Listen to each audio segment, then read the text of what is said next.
ঢ্যাঁড়স খেতে এত আমার দুই মেয়ে পছন্দ করে, আবার ভাজা করলে তো দেখতে নেই, অসাধারণ খেতে লাগে। এই দেখো, পেঁয়াজ আর ঢ্যাঁড়স আমি এখানে একসাথে কেটে নিয়েছি। পেঁয়াজের পরিমাণটাও একটু বেশিই দিয়েছি, কারণ এটা রুটির সাথে খাওয়া হবে বলে। আর দুটো কাঁচা লঙ্কাও চিড়ে নিয়েছি। কড়াই তেল গরম করে কেটে রাখা ঢ্যাঁড়স আর পেঁয়াজ একসাথে দিয়ে আমি একটু হালকা হাতে বারবার নাড়াচাড়া করতে থাকবো। এতে পরিমাণ মতো নুনও দিয়ে দিয়েছি, আর সামান্য একটু হলুদও দিয়েছি। দেখো, ঢাকনা খুলে এটাকে বারে বারে এইভাবে নেড়ে চেড়ে নেবো।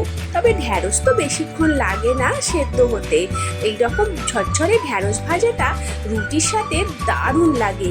তবে গরম ভাতের প্রথম পাতেও খেতে কিছু কম মন্দ লাগে না। আমার মেয়েরা তো ভীষণ পছন্দ করে।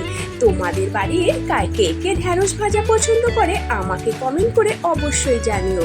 আর আমার চ্যানেলটিকে সাবস্ক্রাইব করতে ভুলো না বন্ধুরা।